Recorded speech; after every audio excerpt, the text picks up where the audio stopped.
So it's kind of interesting how big it has become, and how that convention center is designed almost for PAX in a lot of ways, because I think it's the only one out there that literally uses the entire building, and in some ways they need to expand it so it can even be more accommodating for that convention. So it's nuts. Mm-hmm. But anyways, yeah, no, PAX is good. I do just want to also kind of double back, just for the sake of, our listeners, to kind of, at least from my end, clarify some of the impetus behind my word choice and things like that, as it pertains to indies taking over kind of the PAX floor year after year being an explicitly good thing. My reasoning in thinking so isn't even necessarily a reflection of the indie versus AAA conversation. I think it's really just about we talk so much on the show about the increase in just volume of games released, and how the increased presence of smaller studios means that we can have more games coming out at more frequent intervals every year. And that is just exclusively a good thing, because it means that different people with different tastes will more often than not be able to find games that are specifically appealing to them in ways that they might not, if we're only observing the 2 or 3 big blockbusters that come out, every season or something like that. So just to really kind of double down on the importance of that, I didn't want to kind of move on from the topic without at least mentioning that. Mm-hmm. Yeah, it makes complete sense. And it's true, because a lot of the AAA games out there, I mean, they're designed with much, I would say, different intents in terms of, let's just say, they're trying to be very general focused. And that's a hard thing to do. And they have, a lot of resources and everything else in which they're able to do those things, right? But from an indie game perspective, I mean, if you try to go too broad, especially with everything else that you're facing, there's a lot stacked up against you, and going too broad can make it very difficult. And not only that, I don't think you get the type of really heartfelt messages or stories or even beyond that, just those very specific experiences. You couldn't get that if you were always trying to do something like AAA is able to do for the most part. So. All right. I don't think anything speaks clearer to that message than how much the simplicity and specificity of Among Us plays into its success. And ironically enough, its broad and general appeal. Right? So kind of moving on to our next topic here, and Jenny, I'm going to lean on you a lot for insight into this. The Wholesome Games Direct that took place May 26th was a pretty big highlight. Another one of my exciting Twitter moments, I would say personally. And I think that the tone of an event like that, while just generally being an important thing, was especially important during a time where most of our engagement with other people is on Twitter, and that can get kind of dicey and miserable for everyone. So could you tell us more about Wholesome Games and kind of your vision for it, and how the events of this year maybe kind of influenced some of that?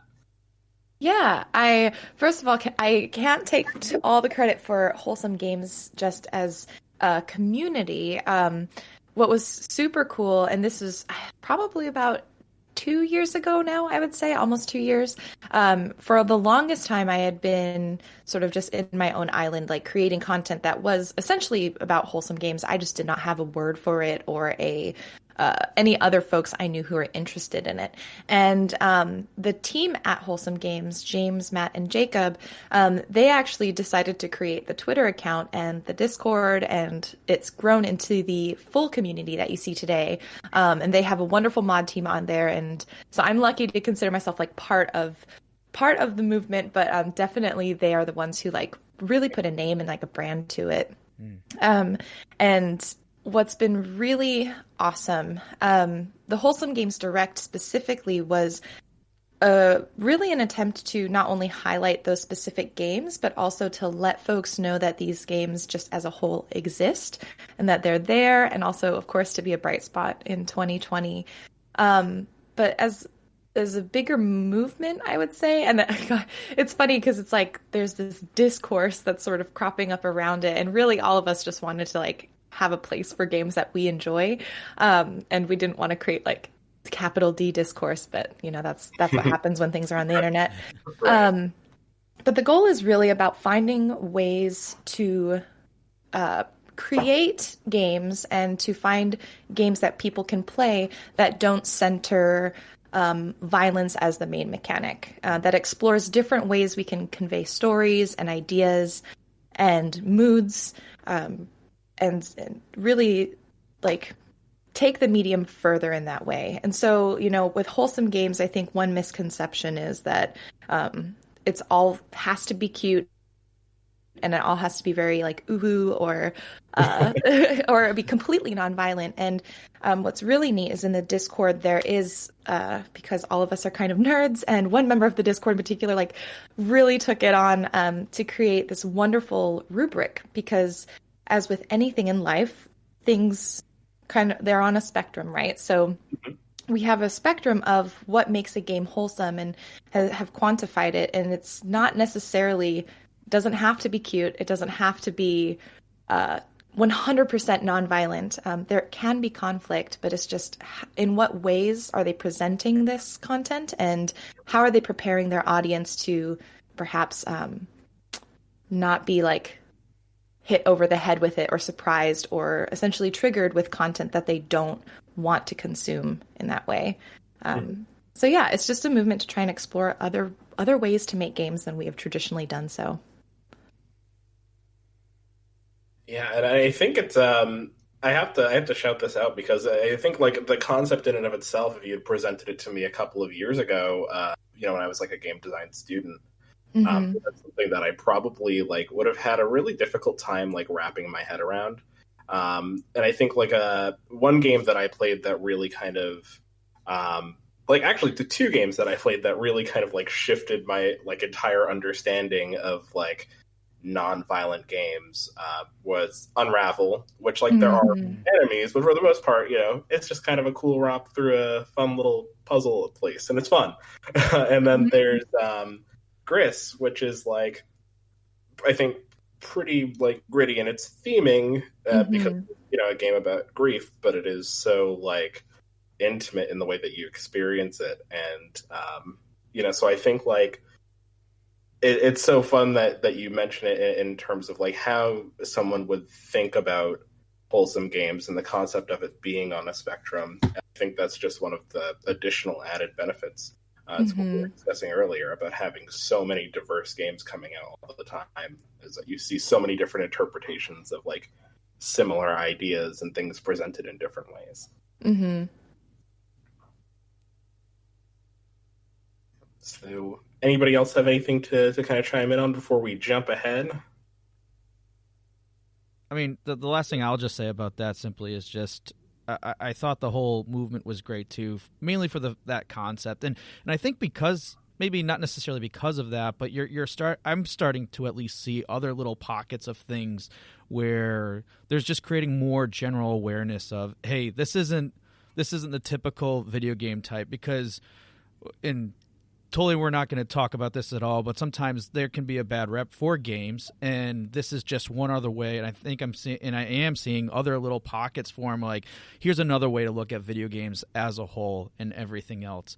So that's what I loved about it too, because just simply bringing that overall awareness of what video games can be, how they can be represented as a really powerful medium in a lot of ways. And Mustapha, you gave some great examples there too, and just really understanding that like, hey, this is something that and it's important too, because us as a world culture, or essentially video games themselves is now a world cultural, like it's part of our world culture, right? It's gotten to that point, so it's more imperative that like the Wholesome Games Direct movement and other movements are surfacing now, because we're all in this together, and if we have that better understanding of what else is out there, because games are clearly going to influence us from here on out. So that's why I think these types of initiatives that are happening, and more of them that we're seeing surfacing, is just going to help. Sorry to sound cheesy, but make the world a better place. Yeah, I agree. I mean, just looking at the overall development of press conferences, but also smaller types of events or bigger, I guess also partially marketing opportunities for independent developers. It's been exciting to see the world of games turn from our typical like twice a year big gaming industry press conferences at maybe E3 and Tokyo Game Show, maybe at Gamescom once in a while, to having way more opportunities for visibility, but also so much more focused. Starting with obviously the Wholesome Games team leading the initiatives, Ludonaricon being a fantastic example, and now seeing that being followed up by Steam with their digital tabletop festival a couple of weeks ago. I'm more in the future, and I'm excited for many more developers as well as fans being offered an opportunity that is way more focused on the types of games and types of experiences that they create, rather than being sort of grouped together into a big press conference between Call of Duty and the next FIFA, which is fair as well. And I'm sure there's fans out there that enjoy that a lot, but having the option for both is going to be super valuable. Yeah, agreed. Well said. Absolutely. I mean, I think it's hard to argue with like the idea of just more options for your hobby being, a good thing.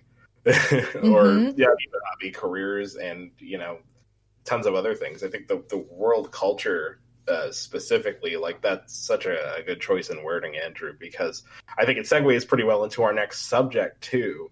I think as like seeing games evolve in this way also means we're seeing them evolve as to how they engage with other facets of culture, especially politics and social issues, from AOC streaming Among Us to, even in some of the, darker times that we see. Like, particularly, over the summer we saw with the passing of George Floyd, it really sparked a lot of the outcry and really put the Black Lives Matter movement to what I personally describe as a social boiling point. I don't think it's a new issue at all. It's just that this particular event was kind of the catalyst for some pretty vocal outcry, and reasonably so in my book.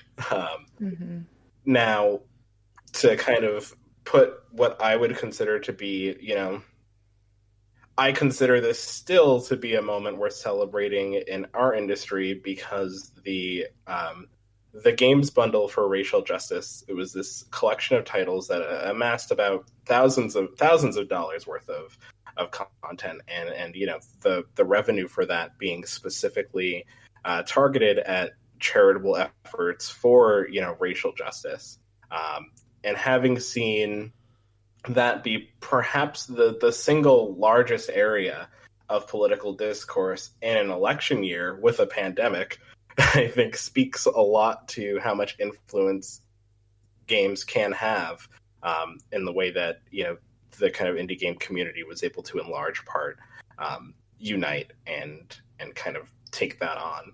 So I guess to kind of frame this as a question discussion topic, how would you guys say that like these types of things will affect the culture around our industry going forward, and the way in which games are now almost embedded in the politics of the world around them, even in a way that they maybe weren't before? How do we kind of see that shifting the landscape of our culture as indie games specifically? That's a very good question. For me, I'm hoping for the industry overall, especially when it comes to topics that they previously liked to stay out of, such as politics overall, to be held up to a way higher standard. It's always, or not always, but for the longest time, we've seen excuses come out about, our game not being about politics, and oftentimes communicating messaging that might not align with the, I would say, more left-leaning vibes of this industry.